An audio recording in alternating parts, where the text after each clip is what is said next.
How to wholesale on-market properties on MLS step by step. Guys, it's Rick Ginn here with Flip with Rick, and I'm going to show you how to take a property that is on MLS that you can actually wholesale. That's right, I told you, you can actually wholesale properties on MLS. But before we get into it, I need you to do me a favor. Smash that like button, hit that subscribe button to continue to receive the absolute best wholesaling information available today from myself and Zach. So let's talk about it. Wholesaling houses on MLS. Yes, I've done it, and you can too.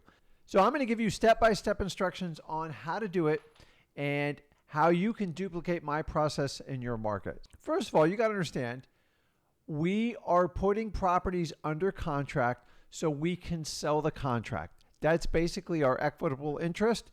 As long as you understand that principle, you can apply it to MLS properties. MLS properties do not have like this magic shield that prevent those properties from being assignable.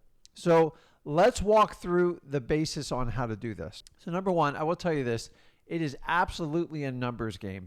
You have to write a ton of contracts to get responses from these realtors on these MLS listings. So what we have to do is, number one, you have to get some sort of access to MLS. Yes, if you have a license or you're associated with a broker or anything like that, it will make this much easier. Having access to MLS is the key in doing this. Now, if you don't personally have access, make sure you've aligned yourself with a realtor that will work with you on how to do this. Now, all you're going to do is set up, I'm not here to teach how to do MLS, I'm just going to give you the criteria.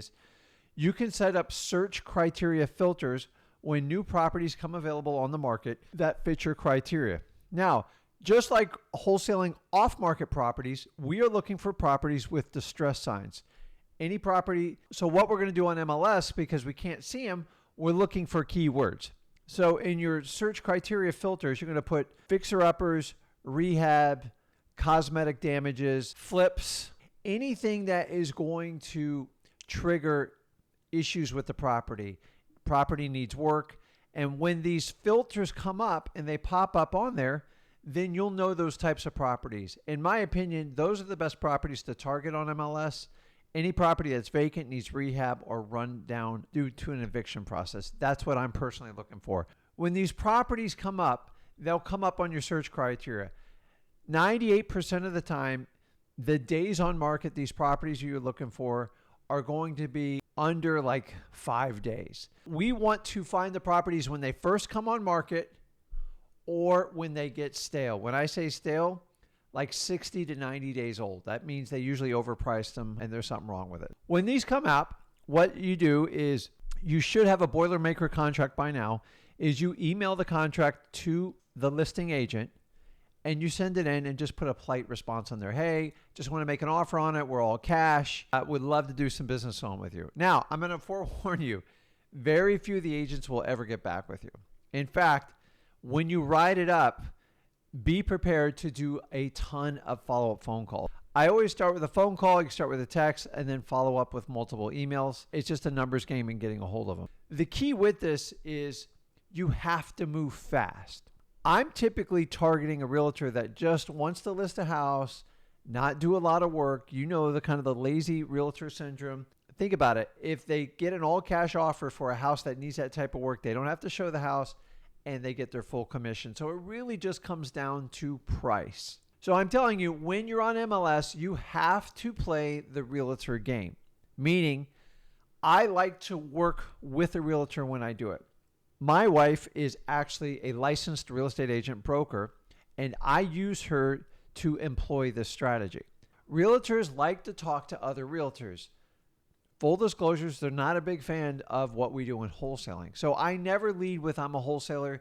So the same tactics you're going to use with your regular motivated sellers, you're going to do with the realtors. Remember, if you can get it under the price and the contract is assignable, you can treat it almost just like a regular wholesale deal.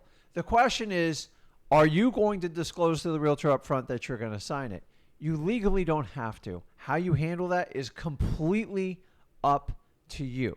Rick, what if the realtor won't let me assign the contract?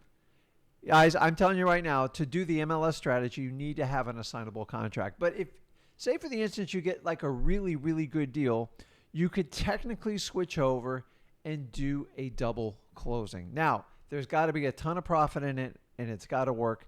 I prefer the assignment of contract method. It works. You're going to find most realtors are not big fans of the assignment of contract. Here's how I simply explain it.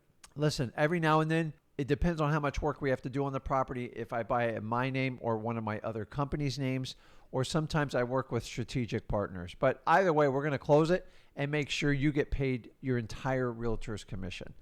Guys, just by explaining it just like that, it will usually overcome the assignability issue. Assignability is a box. It's either assignable or not on most MLS contracts. And realtors are all taught not to assign it so you don't have to deal with a ruthless investor. That's how you explain it. How you want to deal with explaining your assignability up front, that's completely up to you. Yes, realtors do get upset when you assign it, but in the end of the day, they're just looking to get their commission and have you follow through on the deal. So as long as you follow through and they get their commission, who cares who closes on the property? Once it's assignable, then you can give the information to the title company, give the assignment agreement with the contract, and honestly, it's just like doing a regular deal. Here's the catch. 90% of all real estate transactions go on MLS at some point in some time.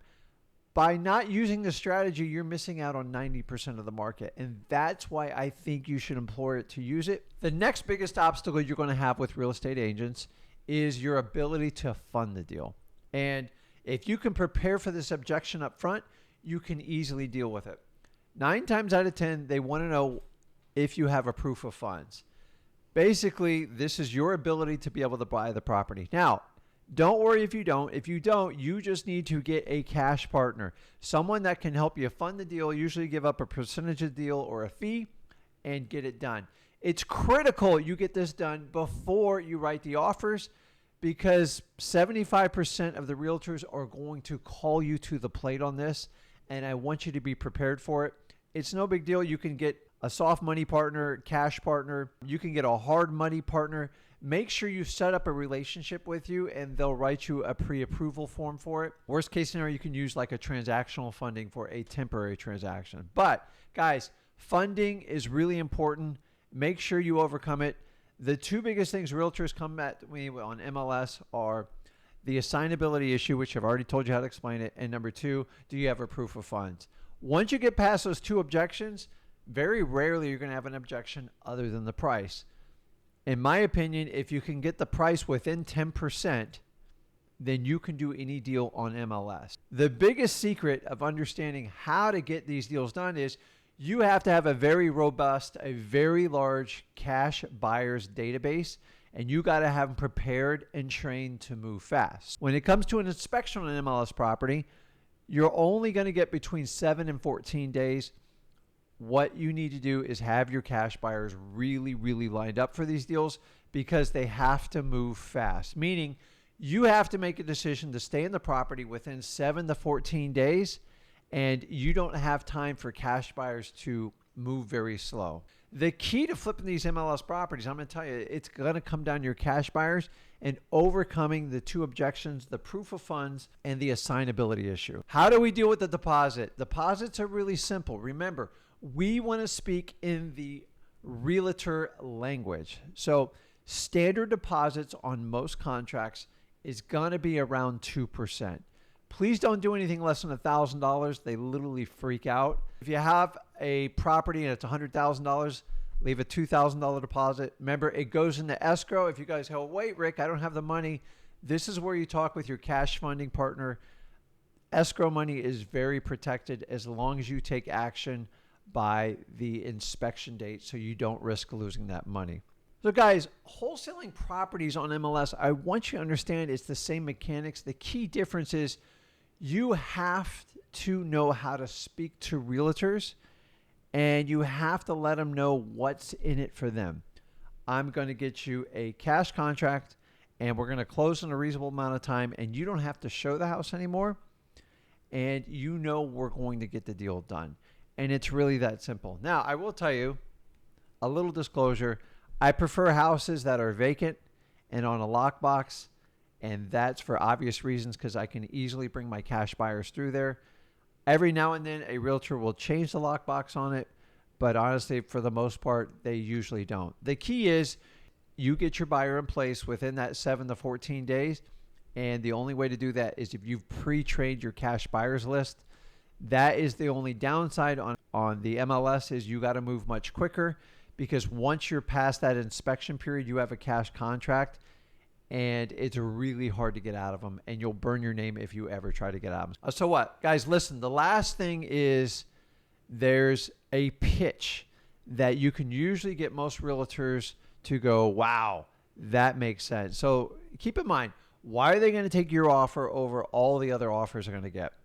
One of the sexiest ways you can approach realtors is saying, listen, even if you're a licensed realtor or if you're not, you can just say, listen, I don't have any representation on my side. And I tell you what, if you can help me put the deal together, if you can represent me, that would be great. Number one, you're feeding their ego, meaning, wow, he or she needs my help.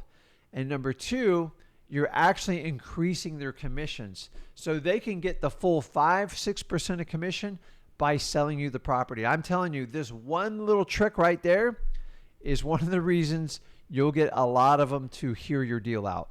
You just got to get it to a reasonable price to make it work so you have enough spread to put your buyers in there. But think about it. You really activate, I know that's going to sound bad, but you activate the ego of the realtor by asking for help. They love to do that. And number two, you're activating greed because they're getting represent on both sides. Guys, if it's a dual agency or not in your state, that's the realtor's issues, not you. If a realtor knows they can get a full commission 6% by working with you, if they get a reasonable price, why wouldn't they work with you? And a lot of times I'm going to pass the assignability on that fact alone. Guys, having the agent represent you is a win for you because it gives you the front position on getting the property and it gets the realtor more money in their pocket, and it's a huge win-win. So guys, that's it. In a nutshell, how to wholesale properties on MLS. If you're not using this strategy, you should consider it. You will be writing hundreds of offers. I'm going to forewarn you, but if you stick it out, eventually there are motivated sellers on MLS. You have to go through the realtors to get with them. Why not use this strategy? Guys, let me know in the comments below if you're using the strategy and if you think it'll work in your market. It works in my market. There's no reason you guys can't take advantage of it. You've just got to understand you've got to work within the realtor world. I appreciate you tuning in on this video. Make sure you like and subscribe, and I'll see you in the next video. This is Rick with Flip with Rick. Thanks.